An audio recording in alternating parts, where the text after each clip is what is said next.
Haleluya, salam berkat sukacita buat saudaraku sekalian. Kita bertemu kembali hari ini adalah hari yang cerah. Dan pada saat kita mengambil gambar ini, saudara, udaranya begitu luar biasa. Dan sinar matahari sore terus menghangatkan setiap kehidupan manusia, sehingga manusia beraktivitas dengan luar biasa. Ada yang berolahraga dengan bersepeda, ada yang jalan kaki, ada yang ditemani oleh peliharaannya si Dogi gitu ya, saudara. Dan saya menyadari bahwa ternyata kehidupan itu begitu menarik. Dan biarlah saudara, kehidupan kerohanian juga harus menarik. Kenapa? Karena kita harus terus mendalami segala kehendak dan rencana Tuhan yang sempurna itu. Sekalipun kita manusia yang rajin untuk terus bersekutu dengan Tuhan, tetapi kesempurnaan Tuhan itu tidak akan pernah bisa kita capai. Kenapa, saudara? Firman Tuhan kembali mengingatkan kepada kita dalam Kolose pasal yang kedua, ayat yang ke-7. Dikatakan demikian, saudara. Hendaklah kamu berakar di dalam Dia dan dibangun di atas Dia.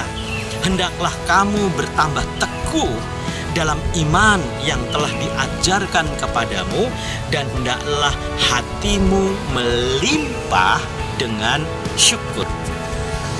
Kalimat ini begitu luar biasa dan sungguh menarik, saudara. Karena kembali lagi ya, saudara, kelimpahan hidup, kelimpahan berkat, apalagi ya, kelimpahan hikmat, kelimpahan kekayaan, kelimpahan keberhasilan. Ini merupakan satu kerinduan bagi setiap manusia, pastinya, saudara. Tetapi tidak sedikit dengan kelimpahan itu justru manusia juga kecenderungan jatuh dan terpisah dari Tuhan itu banyak sekali. Dan kita percaya, kenapa, saudara? Karena yang pertama, firman Tuhan mengajar kepada kita, biarlah kita berakar di dalam Dia. Artinya kita makin radikal, makin sungguh-sungguh dengan segenap hati. Tantangan banyak, angin badai begitu banyak, dan pengaruh-pengaruh buruk itu senantiasa menemani kemanapun kita pergi. Tetapi kita harus belajar untuk tidak tergoyahkan dengan apapun juga, sehingga kedalaman kita dalam pergaulan dengan Tuhan, kedalaman kita dalam mencintai kebaikan-kebaikan Tuhan, dan kedalaman kita dalam mengerti rencana dan kehendak-Nya, itu semakin membangun pikiran kita, hati kita semakin luar biasa dalam mengiringi Tuhan, mencintai Tuhan. Dan rohani kita tidak terganggu oleh tawaran-tawaran dunia dan segala pernak-perniknya. Karena kita percaya Tuhan tetap memegang otoritas dan mengendalikan setiap keadaan kehidupan manusia, termasuk langit dan bumi. Jadi yang pertama pelajaran yang kita ambil, saudara, biarlah kelimpahan syukur ini akan selalu kita pegang.